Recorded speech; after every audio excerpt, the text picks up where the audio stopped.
et messieurs, Émile Bilodeau avec nous. Émile, qu'est-ce qui se passe? Hey, c'est Émile et Gabriel Bouchard. En fait, je pense que son nom, c'est Gab Bouchard. Ça va super bien. Que du bonheur d'être avec soi-même puis de penser à des...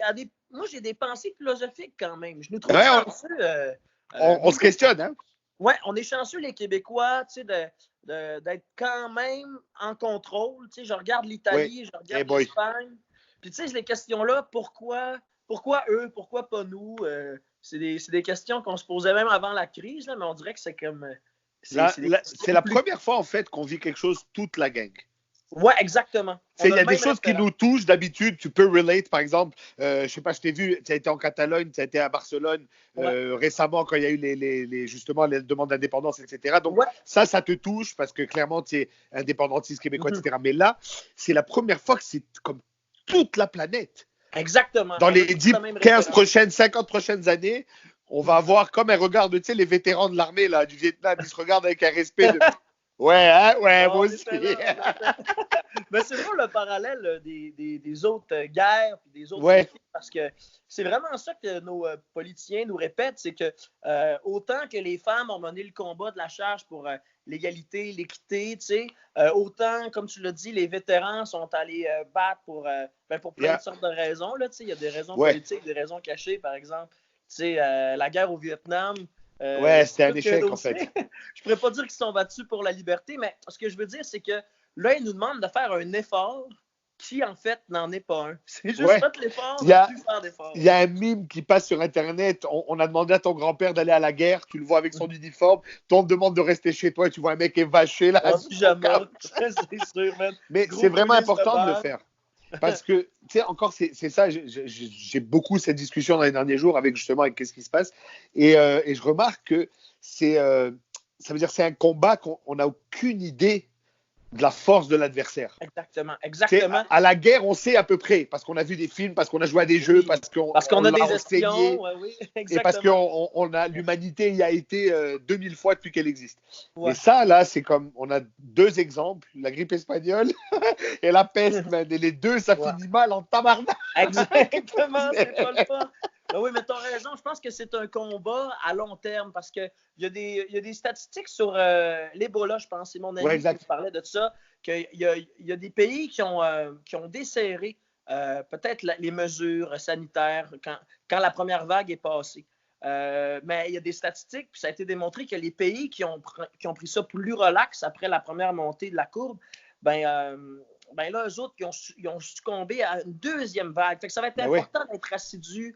Complètement. D'être prête pour les prochains mois, je pense même. Là, il y a quand même des cas, on en voit, ça passe dans les journaux, des gens qui ont été slack, des affaires, etc. Mais quand même, c'est la première fois qu'on est tous d'accord.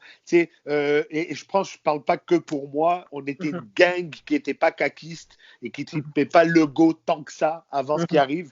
Et là, en ce moment, apolitique, man, dans le sens où le gars, c'est un leader pour son monde. Et il inclut tout le monde là-dedans. Et je trouve que c'est super nice. Tu vois, et ça va peut-être donner lieu à des pistes de solutions pour des trucs pour lesquels on se bat. Tu sais? Exactement. Puis moi, je trouve ça formidable de faire la découverte de M. Arruda. Il est génial. C'est un game changer. Je vais t'expliquer pourquoi ce gars-là, au-delà de ses capacités professionnelles, nous fait du bien. C'est parce qu'il a une personnalité très enjouée. J'avais cette histoire avec mon père. Mais au-delà de sa personnalité, ses habits, la manière dont il parle avec ses mains, mais je pense qu'il est loud. Puis c'est pour ça que c'est brillant, c'est qu'il sait que les gens attendent un peu plus artistique. Parce qu'on est tous rivés à notre écran. OK, il y a combien de morts maintenant? Il y a combien de cas? Puis là, lui, man, une fois que Legault a dit ses chiffres, les stats. Il reprend la balle au bon, puis il trouve une manière de nous faire sourire très candidement. Puis ça, c'est tout à son honneur. C'est comme quand en show, toi, tu fais un bon cover là, que tout le monde aime. Tu sais, les gens viennent te voir en show parce que je t'ai vu là plusieurs fois, on a travaillé ensemble.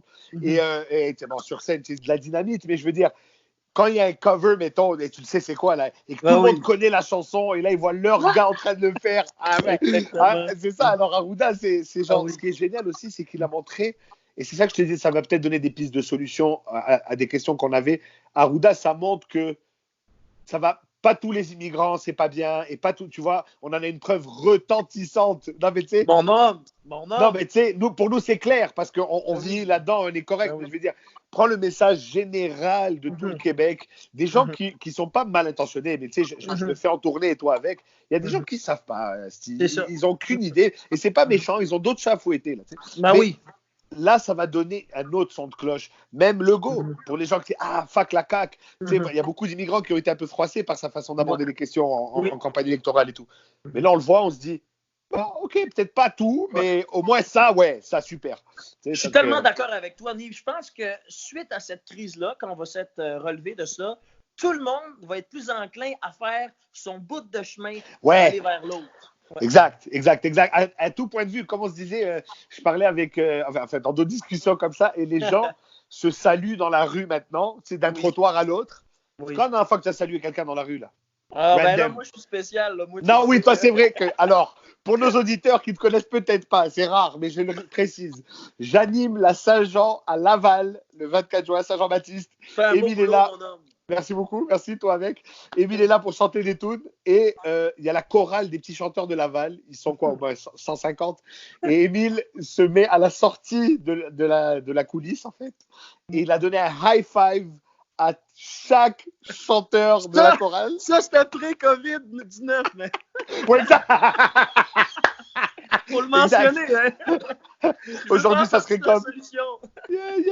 Mais oui, c'est vrai que toi, tu salues tout le monde, ça, cette nature-là. Mais c'est vrai, man. Je le vois, les gens, là, ils saluent dans les autos quand ils laissent passer les piétons. Passer, puis à l'épicerie. Le regard que je donne à mon épicier, là, à la caissière, c'est comme un regard d'admiration puis de compréhension. Et tu sais, c'est drôle que tu dises ça parce que moi, dans mon travail, tu sais, en humour, je fais souvent ce qu'on appelle du crowd work. Tu sais, je vais parler aux gens, qu'est-ce que tu fais dans la vie, etc. Et dans mes premières années, on me répondait tu sais, j'avais pas l'habitude de qu'est-ce que tu fais dans la vie, madame, c'était une dame, commis caissière. C'est au départ, je savais pas quoi répondre les premières fois parce que dans ma tête, j'ai jamais préparé des blagues de commis caissière. Tu sais, j'avais des blagues d'ingénieurs, des blagues de médecins, des blagues de policiers ou tu sais, des jobs plus connus, si tu veux. Alors c'est une job ultra connue que je côtoie comme tout le monde tout le temps. Mais là, je pense que, par exemple, moi, quand je parle à une infirmière, peu importe où je suis dans la vie, et elle me dit, je suis dans la vie infirmière, mesdames et messieurs, on l'applaudit parce que j'ai vécu des situations où j'ai eu besoin d'eux, j'ai vu leur travail. Là, je sens que tout le monde va voir le travail épicier, ouais, mais pendant la guerre, pendant que tout le monde était en train de se fucking capoter sa vie, il a emballé mon stock, man. Ben oui, vraiment. Ça. Les livreurs, quoi d'autre? Ben, moi, pour vrai, je salue. Puis il n'y a pas grand monde qui l'a fait encore, mais les médias, tu sais, tous ceux-là qui viennent nous donner l'information, complètement. C'est capital. Parce que pour qu'il y ait un pont entre le ton rassurant de M. Legault puis nous, chez tous et chacun, ça prend un média solide, un média avec les bonnes valeurs, qui ne veut pas vendre du clic ou vendre non, on n'est pas dans ces temps-là. Là, exactement. Puis je trouve que les médias, à date, ils font un travail assez admirable. C'est assez transparent. Et je trouve que ça va tellement vite pour tout le monde qu'il n'y a pas le temps de faire des stratégies. Ça arrive, on le prend comme ça vient. By the book, man. C'est ça, la stats. Nous, c'est notre analyse. Puis, tu sais. Et ça revient à ce qu'on te disait de trouver des pistes de solutions. Tu vois, le biais des médias qu'il y avait avant, qu'il y avait beaucoup qu'on dénonçait, que c'était plus d'informations, c'était de l'opinion constamment. Peux-tu croire qu'il y a un mois, tout le monde capotait à cause du pull à Catherine Dorion? Hey, aujourd'hui, là, on est loin du compte en tabarnak. Tout le monde souhaite qu'elle revienne avec son esti de pull, puis tout le monde souhaite que tout aille bien. Je pense que cette crise-là nous permet vraiment de comprendre que les problèmes, la haine inutile qu'on avait dans nous, justement, c'est inutile. Le fait d'aller voir ses amis, le fait de pouvoir se propager dans un futur où on va être ensemble. Pour moi, c'est des valeurs qu'on avait perdues. Complètement. Qui se faisaient un peu tasser par une frustration générationnelle, une frustration généralisée aussi. Fait que cette crise-là nous permet vraiment de nous concentrer sur ce qui est important. C'est beau. Parce qu'on a perdu ce qui est important. J'ai vu un tweet qui m'a vraiment, ça m'a fait réfléchir. Et c'est en anglais, je vais te le traduire après. Ça dit War seems foolish now. La guerre semble ridicule, là. Ah oui, absolument. Vraiment. Et tu sais quoi, c'est comme... Ouais, là, c'est vraiment comme dans Independence Day. C'est l'humanité contre les extraterrestres, même. Exactement. Fuck les pays, là. On s'en calisse de ta couleur, de ta religion. Il faut battre cette merde. Complètement. Émile, en terminant, j'aimerais que tu nous donnes 3 conseils. Émile Bilodeau, survive la crise. Numéro 1. Ben écoutez, prenez... ça va me faire plaisir. 1, je pensais que tu me faisais bravo. J'étais comme... Ça, c'est celui-là qui fait les bravos, c'est celui-là. 1, c'est important de faire des choses qu'on n'avait pas le temps de faire avant. Comme moi, par exemple, je lis des livres, j'écoute de la musique d'artistes que j'avais le goût de découvrir. Exemple. Deuxième affaire. Numéro 2. Trouver du plaisir à faire le ménage, à faire la cuisine, à faire la vaisselle. Justement, essayer de te mettre de la musique, d'être dans votre tête, de ne pas trop être dans vos réseaux sociaux parce qu'on répond à plusieurs questions, comme on parlait en début d'entrevue, juste en étant avec nous-mêmes puis sans avoir rien pour nous déconcentrer. Puis 3, n'ayez pas peur de vous toucher, les amis. Ouais, monsieur! Yeah, monsieur! Yes! Émile Bilodeau, continue ton bon boulot. Moi, je te suis, je check tes shows live. Continue à nous divertir, man. Je t'aime. À bientôt. Bonne quarantaine. Salut! Salut! Bye, Gab! Ciao, ciao, ciao.